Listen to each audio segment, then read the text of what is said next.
3-in-1 senior living apartment. 1. Senior citizen கான perfect senior living. Number 2. Small investment, big appreciation. 3. உங்க பசங்களுக்கு ஃபியூச்சர்ல நல்ல ரெண்டல் இன்கம் தரப்போற ப்ராப்பர்ட்டி. ஸ்டெப் ஸ்டோன் ஆலம் இன் பொள்ளாச்சி நியர் கோவை. ஒரு அரசு விழா சார் அது. அதில் போயிட்டு திரு ரஜினிகாந்த் அவர்கள் நாங்கள் பீர் அடித்தோம், கிசு கிசு பேசணும், இதெல்லாம் பேசிக்கிறது நீங்கள் நல்லதுன்னு நினைக்கிறீங்களா? ரொம்ப நல்லது, நாட்டுக்கு இதுதான் நல்லது. தமிழர்களுடைய வீடுகளில் ரஜினியும் இளையராஜா படத்தை வச்சு பூ போட்டு கும்பிடணும். மகேந்திரன், ரஜினி, இளையராஜா 3 பேரை எதிர்த்து நிற்கக்கூடிய எந்த நடிகையும் இல்லை. எத்தனை நடிகைகள் இவருடைய அந்தப்புறத்தில் வீழ்த்தப்பட்டார்கள், எத்தனை அபலை பெண்கள் வீழ்த்தப்பட்டார்கள். இந்த ரகசியமெல்லாம் இவர்கள் தான் தமிழ்நாட்டினுடைய அடையாளமா? கேவலமா இல்லை? பிரசாத் லேபில் அவருக்கு ஒரு அறை கொடுத்துருந்தாங்க. அந்த அறைக்கு வாடகை கொடுக்காம காலி பண்ண சொல்கிறாங்க. காலி பண்ண முடியாதுட்டார். பிரசாத் லேப் நீதிமன்றத்திற்கு போய் பூட்டை உடைத்து அவருடைய அந்த இசை சாதனங்களை எல்லாத்தையும் கொண்டு எங்கே வெளிச்சு தெருவில் போட்டான், சாக்கடையில் போட்டான் அவனுடைய இசையை. நீங்கள் இங்கே இருக்கிற ஊடக முதலாளிகள் பூராமல் குறும் குற்றவாளிகள் எல்லாம் ஜெயிலிருந்து வந்த பயிலுவோம்.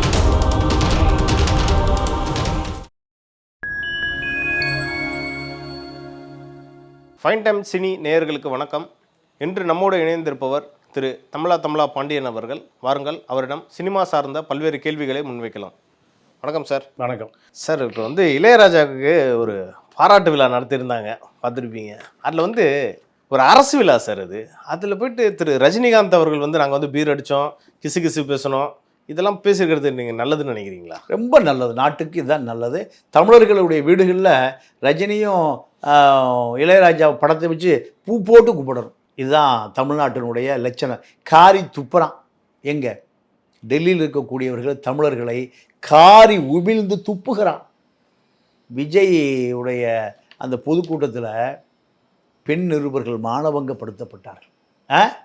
தப்பி அழுதுட்டு ஓடுறாங்க பெண் நிருபர். அவன் கேட்குறான், நீங்கள் ஏன் இங்கே வந்த? எங்கள் தளபதியை பார்ப்பதற்கு நாங்கள் நீ எதுக்கு வந்தேன்னு கேட்குறான். ஒரு நிருபர்னா, ஒரு பெண் சகோதரி நிருபர்னா என்ன வேலை செய்வான்னு அவனுக்கு தெரியல. அடுத்து இந்த பக்கம் திரும்பினா அரசு விழா, முதலமைச்சர் இருக்கார், மக்களெல்லாம் ஓட்டு போட்டு. இது ஒன்றும் மன்னராட்சி கிடையாது. முதலமைச்சர் இருக்கார், ரஜினியும் இளையராஜாவும் ஃபுல் பாட்டில் அடித்தோம், இவர் ஆஃப் பீர் அடிச்சுட்டு உளர்னார். போட்ட லூட்டிகள்லாம் சொல்லட்டான். அடுத்த கிசு கிசுகள் எல்லாம் பல ரகசியங்கள் இருக்குது. கோடம்பாக்கத்து குமரிகளை மஞ்சத்திலே தள்ளினோம். வேறு என்ன? அடுத்து என்ன நான் சொல்லட்டுமா, இல்லை சொல்லாமல் விடட்டுமா? சொல்லு. குடி பீடி லேடி, இதுதானே சினிமா துறையில். தண்ணி அடித்தாச்சு, ஃபுல் பாட்டில் அடித்தாச்சு, பீர் அடித்தாச்சு. அடுத்து எந்த பேதை அங்கு வீழ்த்தப்பட்டால்? மகேந்திரன், ரஜினி, இளையராஜா 3 பேரை எதிர்த்து நிற்கக்கூடிய எந்த நடிகையும் இல்லை. அப்போது எத்தனை நடிகைகள் இவருடைய அந்தப்புறத்தில் வீழ்த்தப்பட்டார்கள், எத்தனை அபலை பெண்கள் வீழ்த்தப்பட்டார்கள். இந்த ரகசியமெல்லாம் இவர்கள் தான் தமிழ்நாட்டினுடைய அடையாளமா? கேவலமாக இல்லை? ரஜினி ஊரில் பண்ணைப்புறத்தில் பள்ளிக்கூடம் கட்டுவதற்கு மக்கள் நிற்கிறான், விரட்டி விட்டார். போயா பள்ளிக்கூடமெல்லாம் கத்திரிக்காய் இல்லை, என்னை பார்க்க வராதின்னு. முகாம்பிக்கு கொண்டு 4 கோடி ரூபாய் வைரக்கடியர் கொடுக்குறாரு. பண்ணைப்புறத்தில் ஒரு பள்ளிக்கூடம் இருக்கா இளையராஜா பேரில்? இளையராஜா அம்மா சின்னத்தாய் பேரில் பள்ளிக்கூடம் இருக்கா? இலவச மருத்துவமனை இருக்கா? எச்சரிக்கையில் காக்காய் ஓட்டாத ஒரு பெரிய கஞ்ச இந்த இளையராஜா. பாதிரியார் கஸ்பார் தேவாரம், திருவாசகம், திருக்குறள், சிம்புனி அமைத்து வீடு வீடா இசை, திருவாசகம், தேவாரம், திருக்குறள் ஒழிக்கணும்னு முயற்சி செய்த பொழுது நீங்கள் வெளியில் உலகத் தமிழர்கள்லாம் கொட்டி கொடுத்தான் பணத்தை. பல கோடி ரூபாய் எடுத்துகிட்டு சோனி கம்பெனியினுடைய நியூயார்க் அலுவலகத்திலே போய் யுவன் சங்கர் ராஜாவும் இளையராஜாவும் இசையமைத்தார்கள். அதை யாருக்கும் தெரியாமல் எக்கோ நிறுவனத்துக்கு விற்றுட்டு, பிளாக்கில் விற்றுட்டு போயிட்டேன். கஸ்பார் அதோடு காரி துப்பிட்டு போயிட்டார். உலகத் தமிழர்கள் பூரா காரி உமிழ்ந்தார்கள். அத்தனை பேரை ஏமாற்றிய நீ ஃபுல் பாட்டில் அடித்தான், ஆஃப் பீர் அடித்தான், அடிச்சுட்டு கிசு கிசு இருக்குது. அடுத்து பல மஞ்சத்தில் என்ன நடந்தது? ரஜினி எச்சக்கையில் காக்கா ஓட்டாத தமிழ்நாட்டின் சாபக்கேடு. ரஜினி பொண்டாடி சொல்லி அனுப்புவான், டிரைவரோட பேசக்கூடாது. ஏன்னா டிரைவர் ஏதாவது உதவி கேட்டான்னா பணம் போயிடும். 200 கோடி ரூபாய் வரி கட்டி வாங்குகிற பணத்தை டிரைவருடைய குழந்தை உடம்பு சரியில்லைன்னா 7,000 ரூபா கொடுத்தாராம். ஒரு குழந்தையை காப்பாற்றுவதற்கு அவன் 2 லட்ச ரூபா கேட்டிருக்கான், 7,000 தான் என்கிட்ட இருக்குன்னு கொடுத்துருக்கார். அப்படி ரஜினிகிட்ட உதவி கேட்டதுக்காக வேலையிலேருந்து விரட்டப்பட்டார் அந்த டிரைவர். ரஜினிக்கு என்ன இன்ஸ்ட்ரக்ஷன் பொண்டாடி, நீ யாரோடய பேசிடக்கூடாது, பேசினாலும் பேசக்கூடாது. ரஜினிகிட்ட என்ன சொத்து எழுதி கேட்க போகிறான், உதவி கேட்பான், அவ்வளோதானே. டிரைவரு, தோட்டக்காரன், வீட்டுக்காரன், சமயக்காரன் என்ன கேட்பான்? பெரிய கூடியே சம்பாதிக்கிறாரு. ஐயா உடம்பு சரியில்லையா குழந்தைக்கு, பீஸ் கட்டணும் ஐயா, பேசக்கூடாதான். யார் சொல்லி அனுப்புறது? லதா ரஜினிகாந்த். இப்படிப்பட்ட நபரும் இப்படிப்பட்ட இளையராஜாவும் 2 பேரும் முதலமைச்சரை வைத்துக்கொண்டு எல்லாருக்கும் எதை சொல்கிறாங்க, இளைஞர்களே தண்ணி அடிங்க, பீர் அடிங்க, அடிச்சுட்டு அடுத்த வேலைக்கு போயிருங்க. என்ன வேலை? கிசு மஞ்சத்தில் நெஞ்சத்தை வைத்து நடிகைகளோடு கூடி குழாவுங்கள், கொஞ்சி மகிழுங்கள், கோடம்பாக்கத்து கொஞ்சம் குமரிகளோடு கொஞ்சி மகிழுங்கள். இதாயா அடுத்த செய்தி? அதில் சொல்லட்டுமா வேண்டாமா? இவர்கள் தான் வழிகாட்டிகள். ஆனால் வெளியில் நிறைய செய்தி வருது, திரு ரஜினிகாந்த் அவர்கள் பல்வேறு உதவிகளை செஞ்சிருக்காருன்ற மாதிரி. ஆமாம், பல உதவி, பல 1000 கோடி செஞ்சுருக்கார். 1000 கோடி குறைச்சலாம் செய்ய மாட்டார். வெளியில் சொல்கிற பொறுக்கி திங்கிற ஆட்கள், ஊடகங்கிற பேரில் இருக்கிற நபர்கள், கொரோனா வந்த பொழுது 100 ரூபா கொடுத்ததாக எந்த செய்தியும் இல்லை. சுனாமி வந்தபோது, வெள்ளம் வந்தபோது 100 ரூபா கொடுத்ததாக எந்த செய்தியும் இல்லை. நீங்கள் மட்டும் ஏதோ பல செய்திகளை எனக்கு தெரியாமல் பார்த்துருக்கீங்க, எந்த செய்தியும் இல்லை. ஏதாவது இருக்கா? கேள்விப்பட்டிருக்கீங்களா? கொரோனாவில் ரஜினி ஏதாவது ராகவேந்திர கல்யாண மண்டபத்தில் சாப்பாடாக்கி பல மாதம் போட்டாங்க, ஏதாவது செய்தி இருக்கா? இல்லை. வெள்ளம் வந்தப்போ பல பேருக்கு பல நாட்கள் ராகவேந்திரா திருமண மண்டபம் திறந்தே இருந்தது, யார் வேணால் போய் சாப்பிட்டுக்கலாம். அப்படி ஏதாவது செய்தி இருக்கா? வரியே கட்ட முடியாதுன்னு சொல்லிச்சு, அந்த மாதிரி கோர்ட்டுக்கு போச்சு. அப்போ ஏதோ செய்தி வந்ததுங்கிறீங்க, எந்த செய்தியும் வருவதற்கு வாய்ப்பு இல்லை. ரஜினி ஒரு மிகப்பெரிய எச்சை கையில் காக்காய் ஓட்டாதவர். அதே போல தான்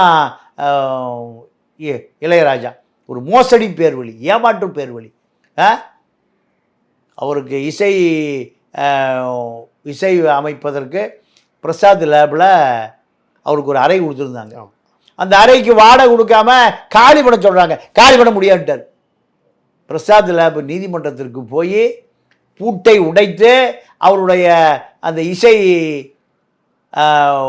சாதனங்களை, ஹார்மோனி பெட்டி, தபேலா எல்லாத்தையும் கொண்டு எங்கே வெளிச்சு தெருவில் போட்டான், சாக்கடையில் போட்டான் அவனுடைய இசையை. அப்புறம் அதை வலிச்சிட்டு வந்த அடுத்தனுடைய சொத்துக்கு ஆசைப்படுகிற நீ எப்படி அவர் இசைஞானியாக இருக்க முடியும்? ஸோ ஒரு கோடிக்கணக்காக கொண்டு கொடுத்தா எங்கே ஸ்ரீரங்கம் கோயிலுக்கு கும்பாபிஷேகத்துக்கு கலசத்துக்கு திருப்பணிக்கு என்னாச்சு? உன்னை உள்ளே விட மாட்டேன், ஏன்? உன் சாதியை சொல்லி அவனுக்கு கொண்டு கோடியாக குட்டி கொடுக்குற. உன்னை கொண்டாடுகிறவனுடைய ஊர் மக்களுக்கு பள்ளிக்கூடம் இருக்கா, அந்த ஊரில் கல்லூரி இருக்கா, என்ன இருக்கு? 4 கோடி எங்கே கொண்டு கொடுத்துருக்க? கொல்லூர் முகாம்பி கோயிலுக்கு. அப்போது ஒரு தமிழ் பாடகியை அறிமுகப்படுத்தியிருக்கியா? சித்தரா, சைலஜா, உன்னி, இதெல்லாம் தமிழனா? உன் வீட்டில் எத்தனை நாள் புஷ்பன குப்புச்சாமி கால் கிடக்கா கிடந்தான், அவருக்கு நீ ஒரு பாட வாய்ப்பு கொடுத்தியா ஒரு தமிழனுக்கு? தமிழ் துரோகி, சங்கி. உனக்கு இப்போ யார் நாடாளுமன்ற உறுப்பினர்? பாஜக. பாஜக தமிழ்நாட்டில் விரட்டப்பட வேண்டிய கட்சி. யார் சொல்கிறது? பெரியார் சொல்லியிருக்கார், நான் சொல்லலை. பாம்பையும் பார்ப்பானையும் பார்த்தா முதல்ல யார் அடி சொன்னார்? வாய் பூரா உடம்பு பூரா விஷம்னு சொன்னார். பாம்புக்கு வாயில் தான் விஷம், பார்ப்பனர்களுக்கு உடல் முழுக்க விஷம்னு சொன்ன அந்த கட்சியில் நீ நாடாளுமன்ற உறுப்பினர். வாழ்நாள் முழுக்க தமிழர்களுக்கு துரோகம் செய்வதே பணியாக இருக்கக்கூடிய பிஜேபியை இந்த மக்கள்லாம் தூக்கி எரிஞ்சிட்டான். அந்த கட்சியில் நீ நாடாளுமன்ற உறுப்பினர். அப்போது நீ துரோகியா தியாகியா? உன்னுடைய அரசியல் என்பது தமிழனுக்கு எதிரான அரசியல். திருக்குறள், தேவாரம், திருவாசகத்தை எக்கோ நிறுவனத்திற்கு நீ யாருக்கும் தெரியாமல் பல லட்சத்துக்கு பல கோடிக்கு விற்றுருக்கேன். பணம் கொடுத்த வெளிநாட்டு தமிழர்கள் ஏமாற்றி இருக்கிறாய். இதுதான் உன்னுடைய தகுதி. சார் நாங்களாம் வந்து பார்த்தீங்கன்னா 95க்கு அப்புறம் பிறந்தவங்க.